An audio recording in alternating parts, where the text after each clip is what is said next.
할렐루야.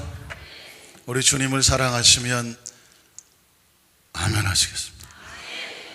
성령님 인정하십니까? 환영하십니까? 모셔드리십니까? 어제 우리 화요 성령대망회로 정말 큰 은혜를 받았는데 오늘 또 수요일 말씀을 통해서 또 성령님의 역사하심을 우리 모두가 체험하게 될 줄로 믿습니다. 한번 따라 하실까요? 성령님이면 충분합니다. 네, 무슨 뜻일까요? 그새 잊어버리셨나 봐요. 어제 성령대망에 오신 분들은 기억하셔야 되는데, 오순절날 마가다락방에 120문도가 모였는데 마가다락방도 중요한 게 아닙니다. 그리고 120명은 연약한 숫자입니다. 그런데 강력한 역사는 누구의 힘에 의해서? 성령에 의해서요. 때로 우리는 자꾸 눈에 보이는 것이 든든하면 마음이 편안해지려고 하고, 귀에 들리는 소리가 좀 안정되면 좀 마음이 그때부터 편안해지려고 하거든요. 근데 보이는 것이 다가 아니고 들리는 것이 다가 아니다. 인간이 의지할 수 있는 것은 아주 연약한 것들이죠. 성령님이면 충분합니다. 오늘도 말씀을 통해서 성령님께서 역사하시고 운행하시고 우리의 기도 가운데, 예배 가운데 임재하실 것을 믿습니다. 우리 옆에 분하고 한번 인사하실까요? 성령님이면 충분합니다. 확신하십니까? 그래서 오늘도 성령님입니다. 우리 한 번 더 인사하실까요? 오늘도 성령님이십니다. 오늘 성령님과 함께 주님을 찬양하는데 그분의 이름은 지존하신, 지극히 존귀하시며 우리의 찬양 받으시기 합당하신 예수 그리스도, 그분을 찬양하고 말씀 나누도록 하겠습니다.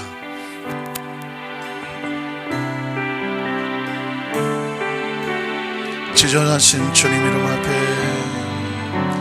지존하신 주님 이름 앞에 모든 무릎 꿇고 다 경배해.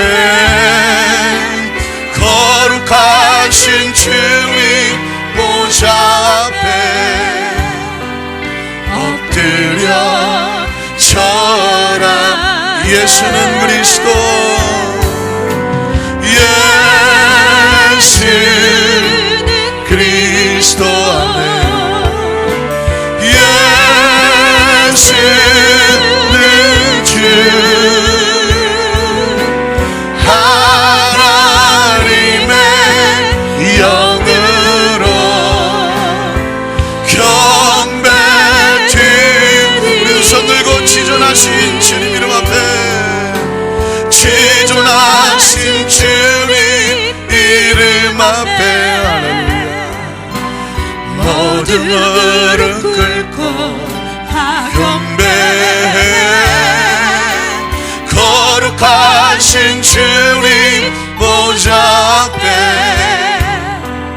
엎드려 절하. 주님의 이름을 높입니다. 예수는, 예수는 그리스도,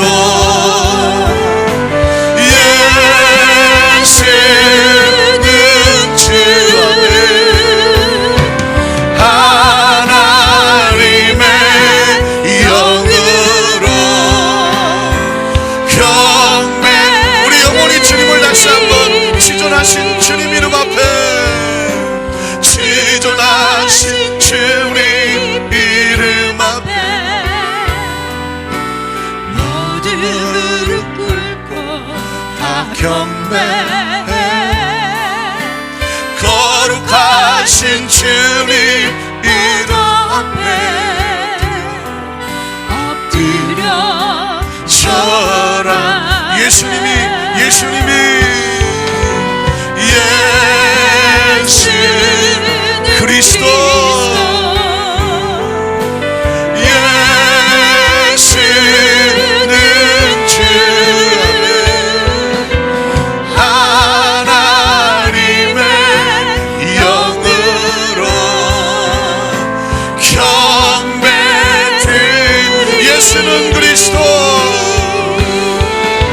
예수는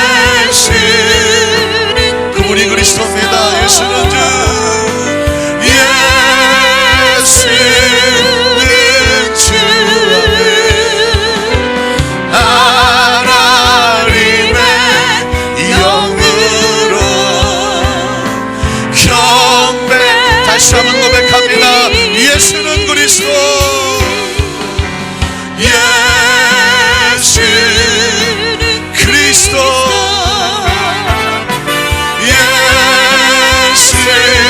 예수는 주,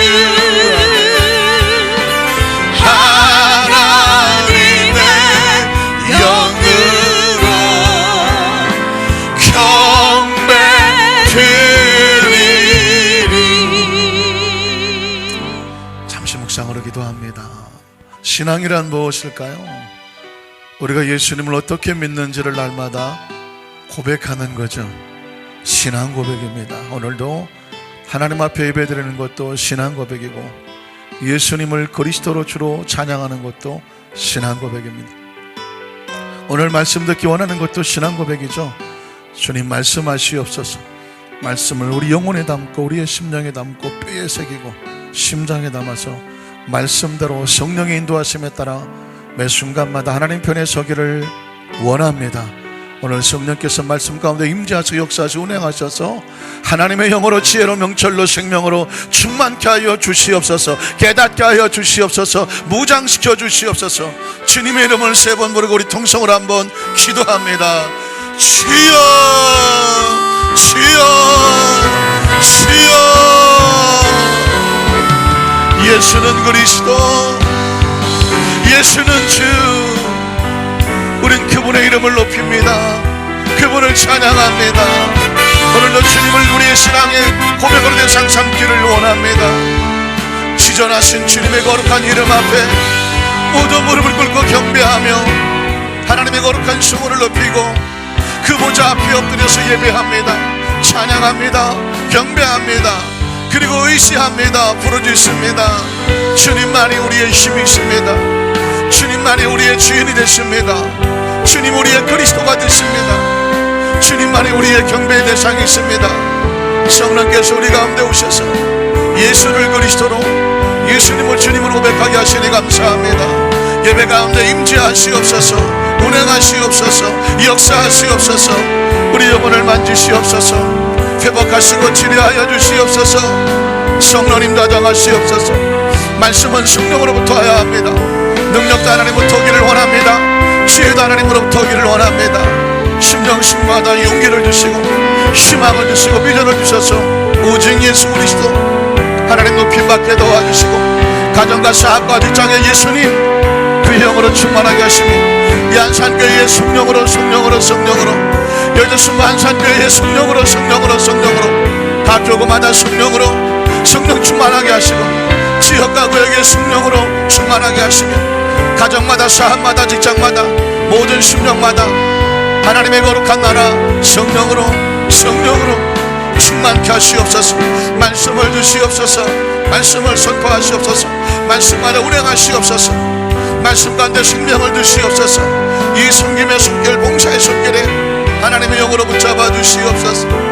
주님만이 우리의 영이십니다. 우리의 주님 되십니다. 주님만이 우리의 경배의 대상입니다. 거룩한 성호를 찬양하며 예수님의 그리스도이심을 고백합니다. 예수는 그리스도 고백합니다.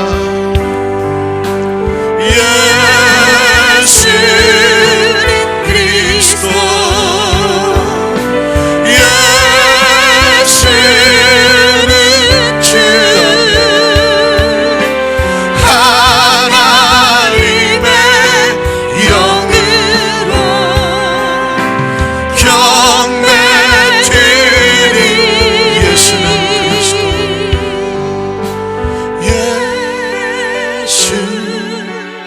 그리스도,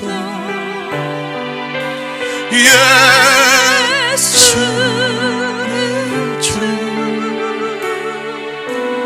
하나님의 영으로 경배 드리니.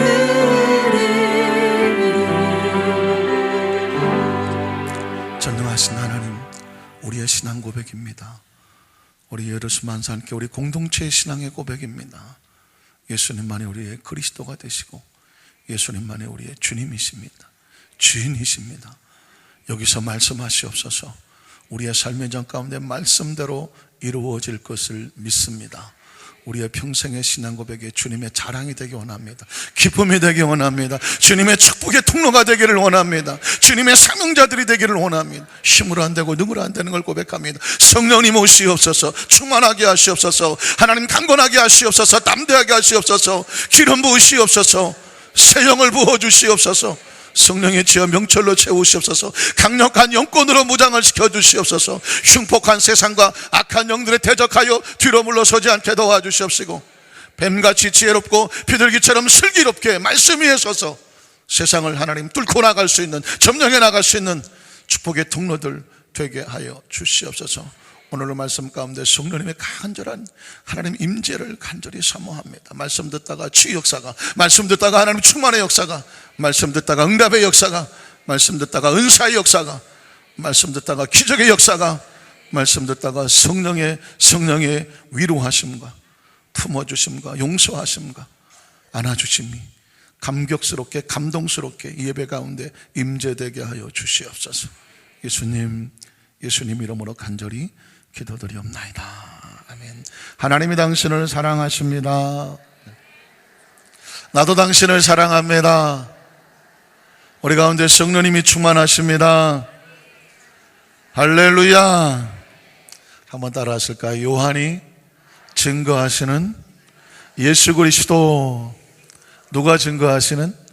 요한이 증거하시는 예수 그리스도. 이런 제목으로 말씀 은혜를 나누기를 원합니다. 어느 여자 성도님이 목사님을 찾아가서 심각하게 상담을 합니다. 목사님, 나는 아무도 모르는 죄가 하나 있습니다. 그럴 수 있죠? 아무도 모르는. 그러나 그 죄가 가슴에 있으니까 얼마나 고통스럽겠습니까? 그래서 오늘은 목사님에게 상담을 하면서 이 죄를 고백하고 저를 위해서 기도해 주셔서 제가 이 죄로부터 자유하기를 원합니다. 아무리 내가 혼자 기도해도, 아무리 회개 기도를 해도 이 죄는 용서받기가 어려울 것 같습니다. 워낙 심각하게 얘기를 하니까 목사님이 그러면 편안하게 도대체 마음속에 어떤 죄를 갖고 계십니까? 우리 하나님께서는 죄를 용서하시는 분이라 고백하고 회개하고 참회하고 돌이키면 용서해 주십니다.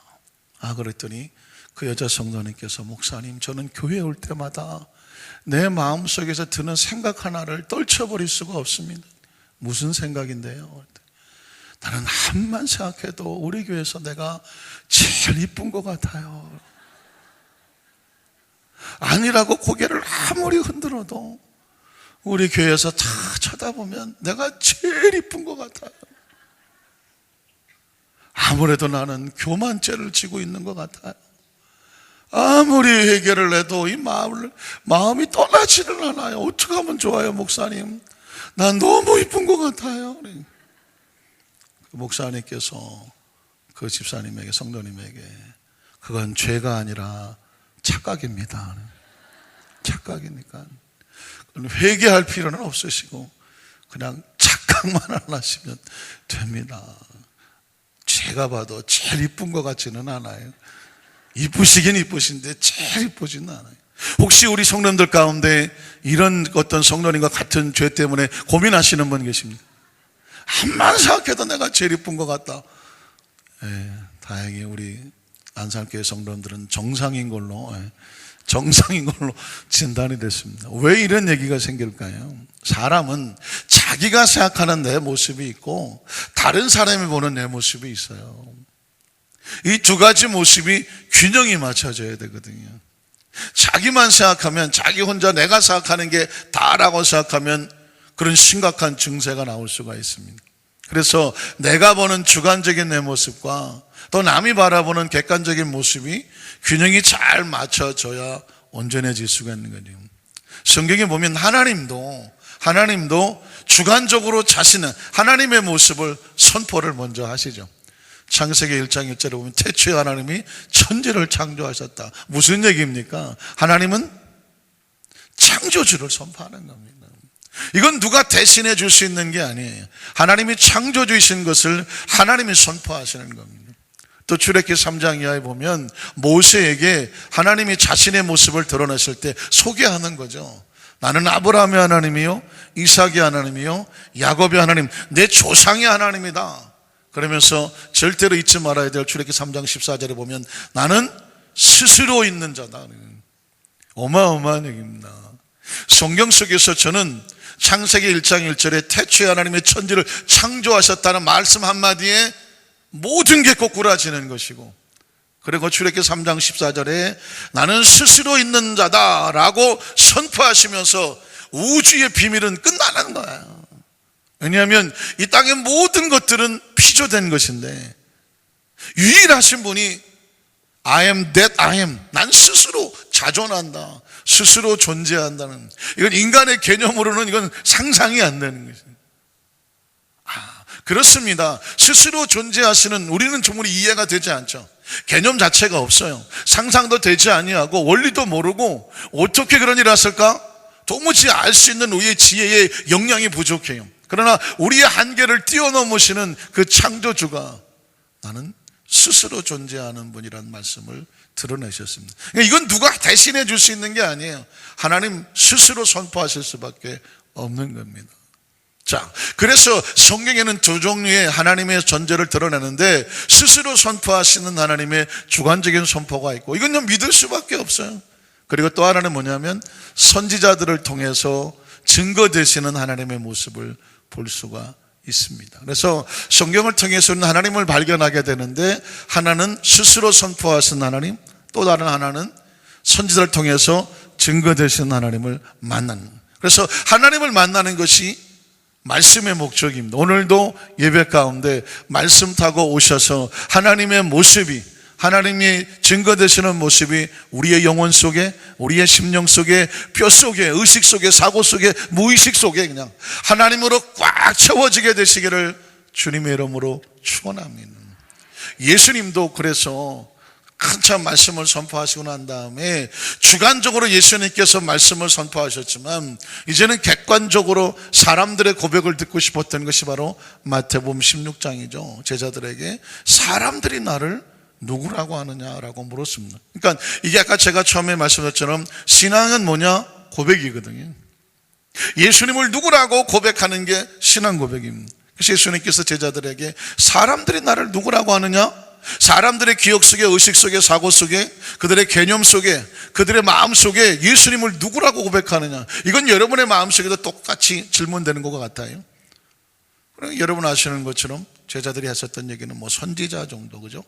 엘리야, 뭐 에레미야, 뭐 굉장히 중요한 고백이라고 제가 말씀을 드렸습니다. 왜냐하면 엘리야라는 개념, 에레미야, 어마어마한 선지자들이거든요. 그러니까 예수님을 특별하게 생각하는 거죠. 예수님을 그 정도의 선지자 정도로 생각할 정도면 대단히 높이 생각하는 것입니다. 구약시대 최고의 선지자의 반열에 예수님을 생각하는 것입니다. 그러나 예수님께서 원하시는 고백은 이 정도 고백이 아니었더라. 왜 그럴까요? 그들이 아무리 유명하고 아무리 대단해 보여도 어디서 난 사람들이죠? 땅에서 난 사람들이에요.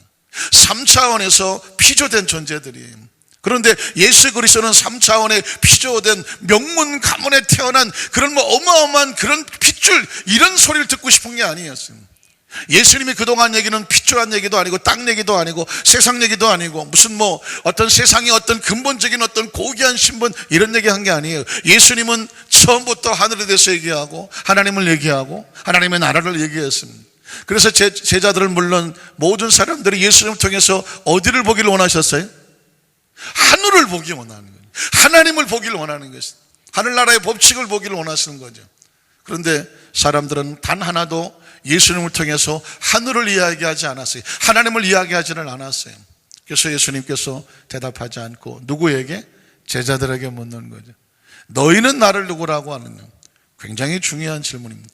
한번 따라 하실까요? 너희는 나를 누구라고 하느냐? 여러분은 예수님을 누구라고 고백합니까? 예수님의 12제자들 뿐만 아니라 안산교회 성로가 있었으면 바로 튀어나왔을 텐데 그냥. 예수님이 제자들의 상태가 쪼까 거시게 해갖고 아무도 대답을 못했었다. 이유가 뭐냐면 개념이 없어요. 그 이상 예수님을 생각해 본 적이 없어요. 여러분, 굉장히 중요합니다. 사람의 말은 어디서 나오냐면 이 상상이 돼야 나와요. 여기서 의식이 돼야 나와요. 교육이 돼야 나와요. 머릿속에서 뭐가 정리가 돼야 나와요.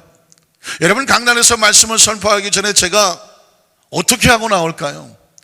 말씀 준비하시고 기도하시고 늘 해오셨으니까 하시겠죠? 이렇게 생각할 줄 몰라요. 그러나 오늘 선포되는 말씀이 내 의식 속에, 사고 속에, 기도하는 가운데 하나님께 주신 말씀의 정리가 돼야 되잖아요.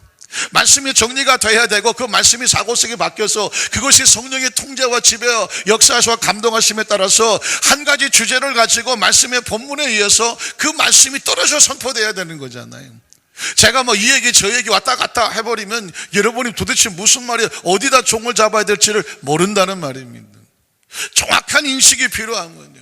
요한복음을 근거해서 하나님의 나라 속에서 하나님이 뭐라고 말씀하기를 원하시고 하나님의 마음은 어떤지, 이 땅의 삶을 살아가는 크리스찬들이 과연 오늘 요한복음 말씀을 통해서 무엇을 얻을 것이냐, 교훈을 얻을 것이냐, 감동을 얻을 것이냐, 깨달음을 얻을 것이냐, 아니면 영안이 열려지고 영의 귀가 열려져서 하나님을 보고 체험함으로 말미암아 세상 어디에서 만날 수도 없고 체험하고 볼 수 없는 말씀의 세계 속에서 영적인 세계에 들어갔다 나오느냐, 우리의 의식에 채우느냐, 믿으십니까?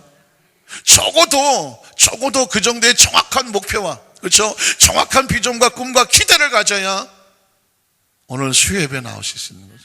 이 강단에 선포하는 여러분들 담임 목사님도 적어도 그런 간절한 마음을 가지고 오늘 말씀의 본문을 가지고 이 자리에 선다는 것을 꼭 기억하시기를 주님의 이름으로 축원합니다. 이런 예배마다 분명한 목적이 있어요.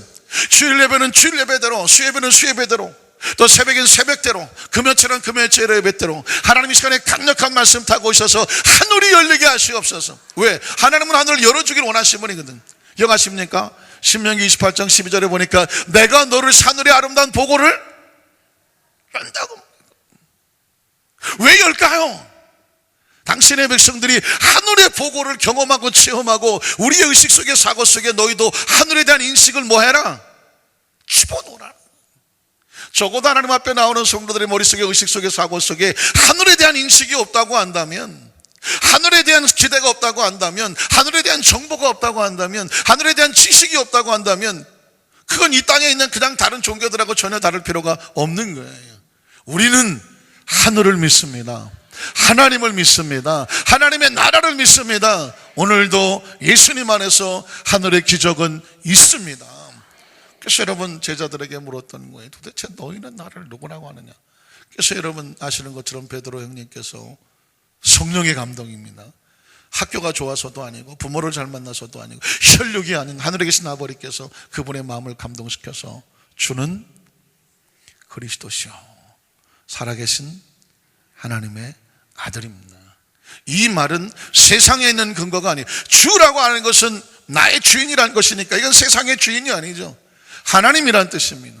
예수 그리스도는 주인이시고, 그리고 그리스도 하나님의 아들이 메시아로 오신다, 구약성경에 예언된 응답의 완성, 주는 그리스도시요 살아계시는 항상 계시는 하나님, 하나님의 아들은 하나님과 본체. 이스라엘 백성들의 의식 속에 아버지와 아들은 하나예요. 우리도 어쩐 일이 있을 때 제가 정말 못 갈 때에 다른 어떤 사람을 보내는 것보다도 아들을 보낸단 말이에요. 그래 본 기억은 아직 없습니다. 아들을 피치 못했을 경우에 아들을 보냈다고 하면 그 상대방에는 아버지가 온 것과 같은 급이에요. 왜냐하면 아버지를 대신해서 올 수 있는 분은 누구밖에 없어요? 아들밖에 없어요. 그래서 요한복음 3장 16절에 하나님이 세상을 이처럼 사랑하사 아버지가 오셔야 되는데, 가장 사랑하는 예수 그리스도 성부 하나님, 그 성자 하나님을 갖다가 보내셨다는 얘기는 하나님이 오셨다는 얘기와 같은 이야기입니다. 그래서 주는 그리스도시요 살아계신 하나님의 아들입니다. 이건 뭐냐? 당신은 하나님입니다. 이런 뜻이에요. 사랑하는 성도 여러분, 적어도 이 의식과 사고가 오늘 우리에게 필요합니다. 아니 우리 사랑하는 안산순복교 성도 여러분 이미 다 알고 계시죠? 다 알고 계시면 기본 복습에 근거하지만 적어도 예수님이 이 땅에 오셔서 하시고 싶어 했던 것이 무엇인지는 알아야 되잖아요. 예수님이 이 땅에 오셔서 교훈 주려고, 뭐 비유나 얘기해 주라고, 재밌는 이야기 해 주려고, 무슨 뭐 병이나 고쳐 주려고, 또는 무슨 기적이나 걸으려고, 또는 뭐 물이나 걸으려고, 귀신이나 쫓아내려고, 뭔가 좀 이런 거 하러 온 건 아니에요. 이런 다 목적은 뭐냐면 이 땅의 삶 가운데도 여전히 하늘나라의 기적은 일어나고 있다. 너희 가운데 하나님의 나라가 있다. 너희 가운데 하나님의 영이 함께 하신다. 그러므로 하나님의 사람들이여, 오늘도 하늘을 기대하라. 오늘도 기적을 기대하라. 하나님을 기대하라. 하나님의 영을 기대하라. 세상에 절망하지 마라. 세상에 겁먹지 마라. 세상에 쭈삣거리지 마라. 세상에 쫄지 마라. 그게 예수님께서 오셔서 하나님 백성들에게 주시는 의식이에요. 믿으십니까? 예수님은 승천하에 가시지만 내가 가면 또 다른 보혜사를 너에게 보내줄 테니 그 보혜사가 너를 홀로 두지 않는다. 항상 옆에 계셔서 우리를 도와주시기 위해서 스탠바이 하신다. 하나님의 사람들이여, 그러니 두려워하지 말아라. 성령이 너와 함께 하신다는 거예요. 믿으십니까? 믿으십니까? 적어도 의식과 사고가 있으니까 세상에 사람한테 배신을 당하고 사람이 도와주지 않냐고 사람이 거부해도 막막한 사막에 홀로 있는 것 같아도 광야 속에 하나님은 버리지 않냐고 안고 계시는 하나님. 그러니까 하나님의 사람이 땅에 삶을 사는 동안에 울지 말고, 슬퍼하지 말고, 외로워하지 말고, 서러워하지 말고, 억울하지 말고, 좌절하지 말고, 엎어지지 말고, 깨지지 말고, 얼굴 싱그리지 말고, 눈꼬리 내리깔지 말고, 고추 뽑지 말고, 그냥 어깨 꾸부지하고 있지 말고, 하나님의 사람은 담대하라고. 믿으십니까? 제가 제일 마음에 늘 마음새 두는 말씀 중 하나가 여호수아 1장 5절인데 모세가 죽었잖아요. 모세, 그렇게 40년 의지하던 모세가 죽어서 여호수아 나이 40에 이제 홀로 남아서 아무도 없어. 이 300만 이거 어떻게 끌고 가? 그때 하나님께서 모세에게 하셨던 말씀이 너는 마음을 강하게 하고 담대하라. 두려워하지 말고 놀라지 말라. 모세는 눈앞에 보이지 않지만 하나님은 여전히 너와 함께 하신다는. 그래서 내가 모세와 함께 있었던 것처럼 너와 똑같이 같이 있어줄게 아닙니까? 그러니까 하나님이면 충분한 거예요. 모세가 없어, 환경에 의지할 사람이 없어, 백그라운드가 없어, 스펙이 없어, 자본이 없어, 당장 내가 의지할 만한, 비빌 만한 언덕이 없어. 인간이 자꾸 좌절하려고 하잖아요. 그때 하나님께서 우리에게 가르쳐주는 강력한 메시지는 뭐냐면 모세가 능력이 아니라 모세와 함께 하셨던 하나님의 능력 아니냐. 왜 네가 지금도 모세를 바라보고 있느냐? 모세와 함께 하셨던 하나님을 기억하라는 것입니다. 똑같은 얘기를 하고 있는 거죠. 120문도에게 왜 마가다락방을 쳐다보고 있느냐? 120명 숫자 놓고 바라보고 있느냐? 마가다락방도 힘없고 120명도 힘없어. 중요한 것은 그 가운데 임하시는 성령님이지.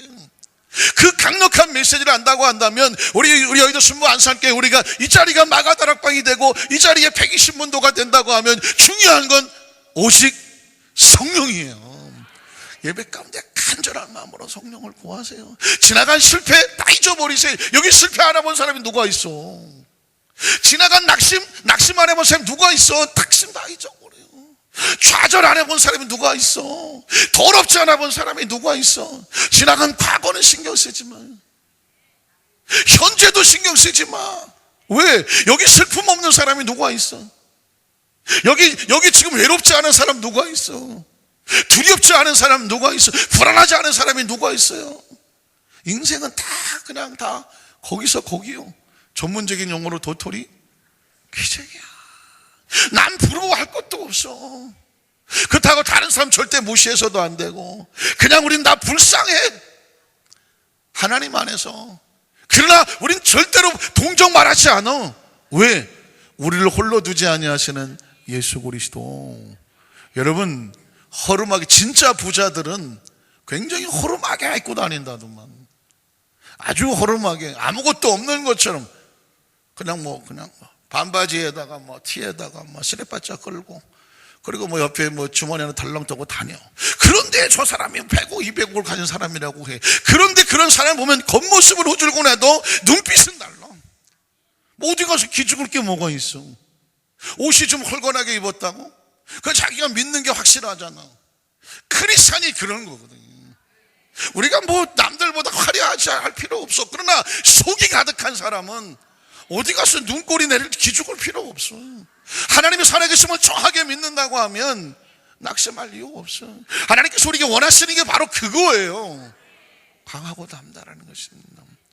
오늘 그래서 저와 여러분에게 이렇게 증거되시는 하나님의 모습이 이 땅에 보여지기를 원하는데, 오늘 성경 본문에는 세례 요한을 통해서 하나님이 증거되는 거죠. 예수님이 증거되는 거예요. 우리는 요한복음 말씀을 나누면서 시간에 절대로 구애받지 않는다. 왜? 시간 되면 끝나. 그럼 다음 주 수요일날 또 하면 되지.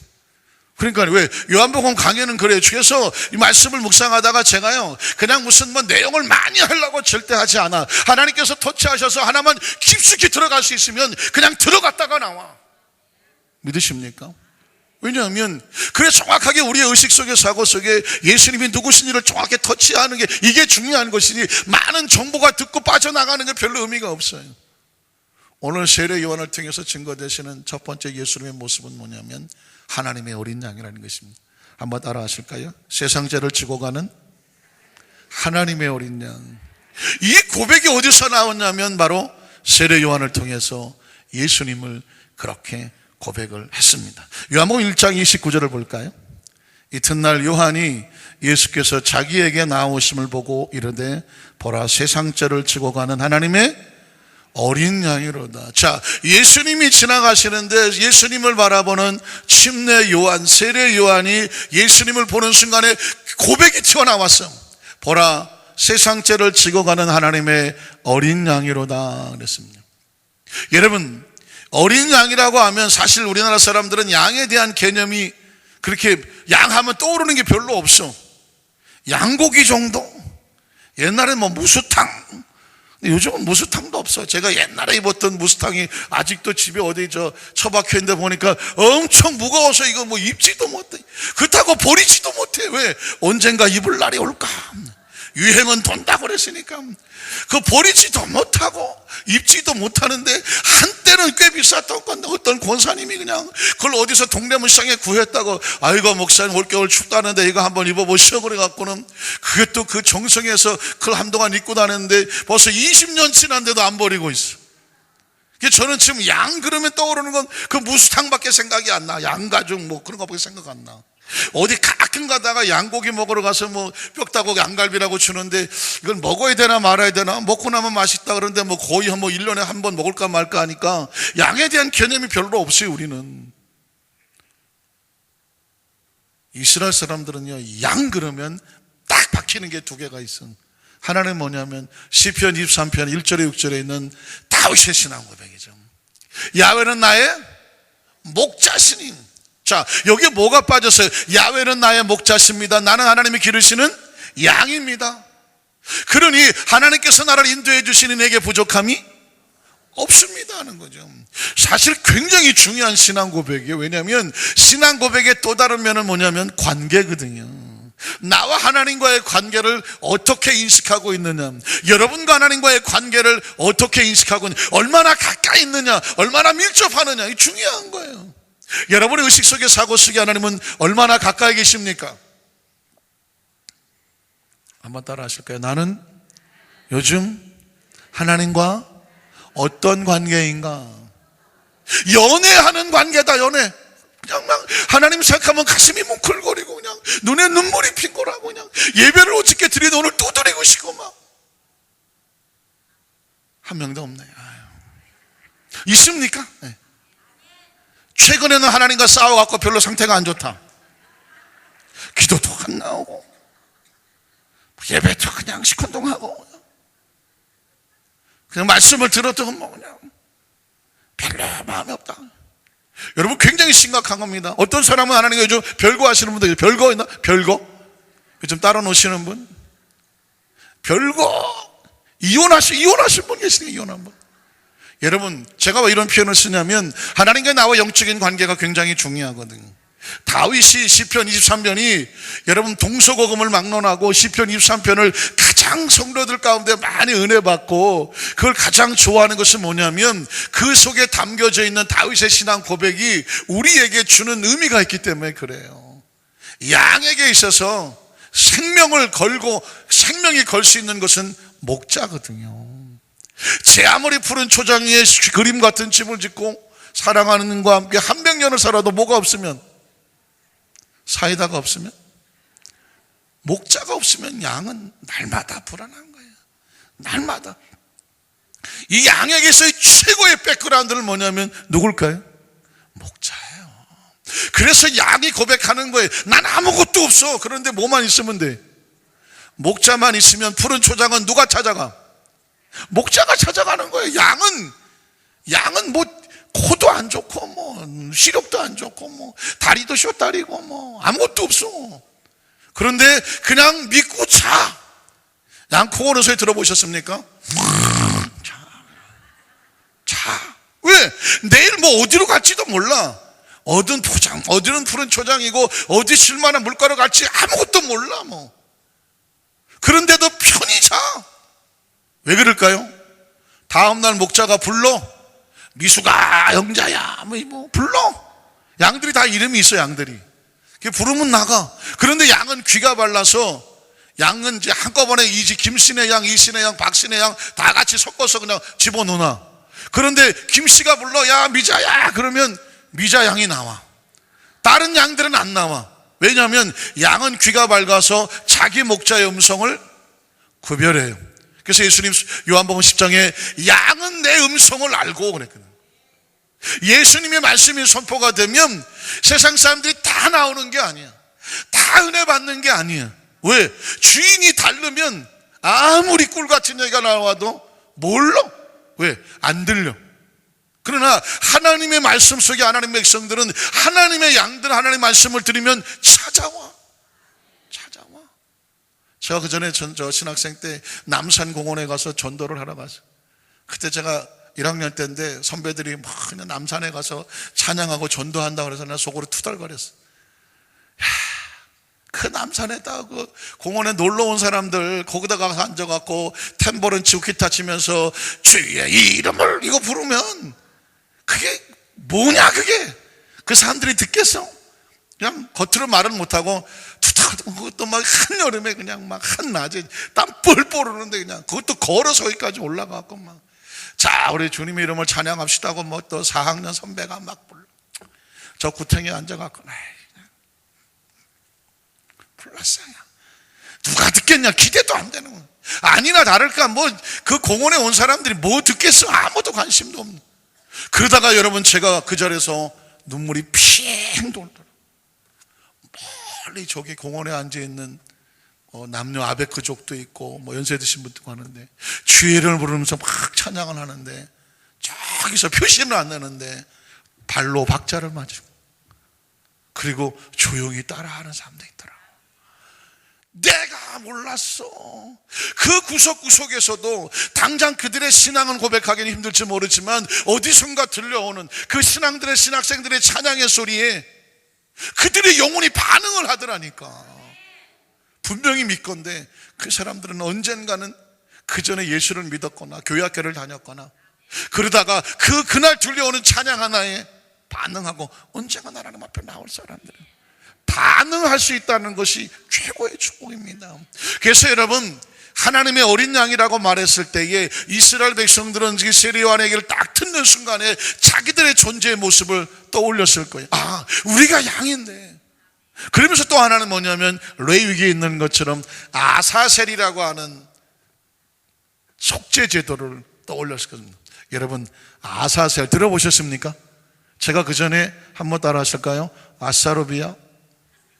잘 혹시 기억이 안 나실까 봐 제가 아사르비아라고 그랬어요. 그래서 아사셀이야. 아사셀. 이 아사셀은 뭐냐면 구약시대의 제사장에게 내가 죄를 지었어. 이 죄를 용서받기 위해서는 제물을 드려야 해. 그 당시 양을 2마리를 데리고 왔어. 2마리를. 그래서 제사장이 이게 옆에 있는 사람 이게 죄인이야. 여기가 양이야. 그러면 이 죄인의 머리에 손을 얹고 양의 머리에 손을 얹어요. 그리고 하나님 앞에 중보해. 제사장이란 뭐냐면 중보하는 사람이 하나님 앞에 기도해. 이 사람의 죄를, 이 죄인의 죄를 이 양이 대신 짊어지고 피를 흘립니다. 이 죄를 용서해 주십시오. 한 마리는 잡아. 그래서 그 피의 제사로 하나님께 드려.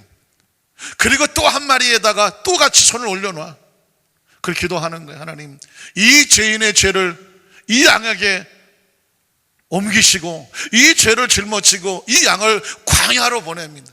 아사셀이라는 뜻은 뭐냐면 죄를 짊어진다는 의미가 있고 절로 멀리 보낸다는 의미가 있어. 그러니까 죄를 지고 멀리 가는 양이 아사르비아야. 그렇다고 또 성경 시험에 죄를 짊어지고 하는 양을 뭐라고 말할까요? 아사르비아. 땡이야. 그거는 아사셀이야. 아사셀. 그래서 예수님 그 구약시대에 하나님께서 예수님의 모습을 모형으로 주는 게 뭐냐, 우리의 죄를 짊어지는 그 양이 내 대신 죄를 짊어지고 피 흘려 죽음으로 피값으로 내가 용서받고, 그리고 내 죄는 어디로 가느냐, 이 양이 짊어지고 저 광야로 가.